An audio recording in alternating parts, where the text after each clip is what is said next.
সাবরুম উচ্চতর মাধ্যমিক বিদ্যালয়ের মাঠে অনুষ্ঠিত পূর্ণেন্দু বিকাশ স্মৃতি ফুটবল টুর্নামেন্টের ফাইনাল ম্যাচে উপস্থিত ছিল রাজ্যের অর্থমন্ত্রী প্রণজিৎ সিংহ রায়। আশ্বাস দিলেন সাবরুমে একটি সিনথেটিক ফুটবল মাঠ গড়ে তুলবে। সাবরুম উচ্চ মাধ্যমিক বিদ্যালয় মাঠে অনুষ্ঠিত পূর্ণেন্দু বিকাশ শিল্ড নকআউট ফুটবল টুর্নামেন্টের আজকের ফাইনাল ম্যাচ দেখতে এসেছিলেন ত্রিপুরার অর্থমন্ত্রী প্রণজিৎ সিংহ রায়। তিনি সাবরুমের উন্নয়নের ধারা এবং সাবরুম উচ্চ মাধ্যমিক বিদ্যালয়ের মাঠ উন্নয়নের জন্য ক্রীড়ামন্ত্রীর সাথে কথা বলে সাবরুমে একটি সিনথেটিক ফুটবল গ্রাউন্ড তৈরি করার বিষয় এবং আগামী বাজেটে স্কুল মাঠে গ্যালারি নির্মাণের বিষয়ে প্রয়োজনীয় পদক্ষেপ নেবেন বলে আজ বিতরণ অনুষ্ঠানে অর্থমন্ত্রী এই আশ্বাস দিয়েছেন। নিজস্ব প্রতিনিধি রিপোর্ট নবীন ত্রিপুরা। আর এই মাঠে উপস্থিত ভারী সংখ্যক এই যে ক্রীড়াপ্রেমী দর্শকদের আমি আমার ব্যক্তিগত পক্ষ থেকে, রাজ্য সরকারের পক্ষ থেকে আপনাদের আন্তরিক প্রীতি শুভেচ্ছা অভিনন্দন জ্ঞাপন করছি। সেই সঙ্গে আজকে ফাইনাল টুর্নামেন্টে সাবরুম এবং উদয়পুরের দুটি টিমের মধ্যে যে ফাইনাল খেলা অনুষ্ঠিত হয়েছে এবং সমস্ত প্লেয়ারদের আমি শুভেচ্ছা জ্ঞাপন করছি। একটা সুন্দর পরিবেশে এবং সুশৃঙ্খল ভাবে এই খেলা আপনারা করেছেন।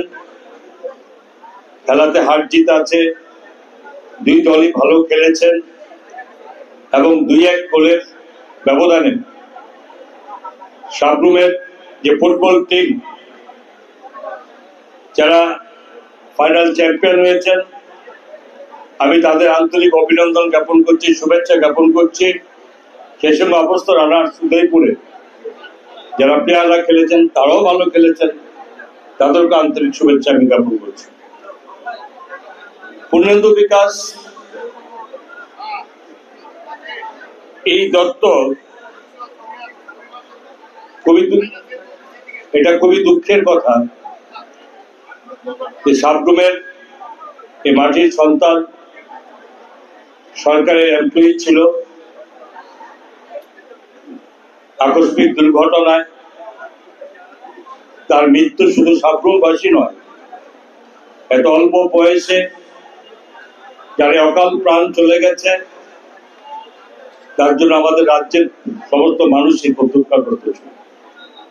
আমি ঈশ্বরের কাছে প্রার্থনা করি যাতে তার আত্মার শান্তি হয় এবং তার উদ্দেশ্য নিয়ে তার মাতা পিতা তার পরিবারের লোকজন যেভাবে খেলার আয়োজন করেছে এবং তাড়াতাড়ি মনে করি যে তার প্রতি যে শ্রদ্ধা ভালোবাসা ছিল আপামর মানুষের দাস অনেক দিন সারা জীবন মানুষের মধ্যে থাকবে। পরিবারের অবশ্যই তার দুঃখের এ বেদনা এত হাজার হাজার দর্শকের উপস্থিতিতে এই টুর্নামেন্ট এটা অবস্থায় মনে করি পরিবারকেও এক সান্ত্বনার অন্য রাস্তা দেয়। আমি ভাবতেও পারিনি যে সাবরুমের এই মাঠে এসে যে এত বড় সমাগমের মাধ্যমে খেলা অনুষ্ঠিত হয়, এটা আমার কাছে অবশ্যই এক নতুন আমি ভাবনা দেখেছি। আমি দেখেছি আমার ডিস্ট্রিক্টে উদয়পুরে যেখানে বাগবা বিধানসভা কেন্দ্রে কাকরাবনে কিল্লাতে বিশাল ভাবে এইভাবে জনপ্রিয়তার মাধ্যমে যেখানে ফুটবল খেলা হয়।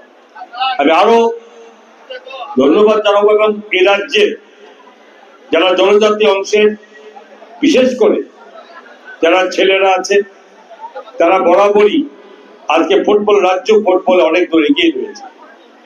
আমি তাদের সাধুবাদ জানাচ্ছি, তারা সুন্দরভাবে খেলার সঙ্গে যুক্ত হয়েছে এবং আমি অবশ্যই বলবো সাবরুমের এই সাবরুম আর সেই সাবরুম নেই।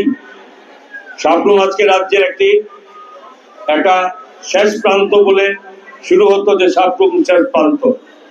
আজকে দীর্ঘ কয়েক বছর যাবৎ সাবরুমের বিভিন্ন ভাবে রাজ্য সরকার সাবরুমের সমস্ত রকম উন্নয়নের কর্মসূচি হাতে নিয়েছে। স্পেশাল ইকোনমিক জোন এর মাধ্যমে যেখানে মৈত্রী সেতু থেকে শুরু করে বিভিন্ন দিক দিয়ে যেখানে উন্নতি জায়গায় সরকার পৌঁছিয়েছে, আগামী দিনে সাবরুম সেখানে অন্য জায়গায় যেখানে শুধুমাত্র আগরতলা রাজধানী বলি আমরা, সাবরুম এক সময় এই ব্যবসা বাণিজ্যের একটা মুখ্য দোয়ার শুরু হবে। এবং আমি অবশ্যই ধন্যবাদ দেবো এখানে মাননীয় এক্স এমএলএ সাহেব শঙ্কর রায় মহোদয়কে। আমি দেখেছি সব সময় যে সাবরুমের বিভিন্ন উন্নয়নের জন্য, যখন মন্ত্রিত্বে ছিলাম, অন্যান্য দপ্তরে ছিলাম, বর্তমানে অর্থ দপ্তরে আমি আছি, সবসময় বরাবরই যেখানে কিছু না কিছুর জন্য সবসময় আবেদন থাকে। আজকে খেলার মাঠে আসার পরে যিনি আয়োজকের যিনি বক্তব্য রাখতেন, কমেন্টেটর ছিলেন, ওনার আবেদন যে সাবরুমের স্কুল মাঠকে সেখানে কিভাবে উন্নত করা যায় তার জন্য দুটি প্রস্তাব সামনে রেখেছে। এবং সে একটি প্রস্তাব হচ্ছে যেখানে গ্যালারির ব্যবস্থা করা, আর দ্বিতীয় প্রস্তাবটি হচ্ছে সিনথেটিক স্পোর্ট মাঠ, খেলার মাঠ তৈরি করে দেওয়া। আমি এখানে আসার পরে আমি শঙ্কর বাবুর সঙ্গে কথা বলছিলাম যে রাজ্য সরকারের উদ্যোগ থেকে প্রত্যেকটি সাব ডিভিশনের হেডকোয়ার্টারে বিশেষ করে সেখানে একটা করে এই যে সিনথেটিক ফুটবল মাঠ করার পরিকল্পনা সরকারের আছে। বিভিন্ন সাব ডিভিশন মহকুমা ভিত্তিক হয়ে গেছে এবং বিভিন্ন সাব ডিভিশন ওয়াইজ গুলো সেখানে প্রত্যেকটি জায়গাতে যাতে হয় তার জন্য সরকারের একটা ব্যবস্থাপনা আছে। তাই বলছিলাম যে সাবরুম নেই, তো আপনারা ঠিক আছে, আমি দেখবো যাতে সাবরুমেও একটি সিনথেটিক স্কুল মাঠ হয়, তার ব্যবস্থা রাজ্য সরকারের পক্ষ থেকে করা হবে।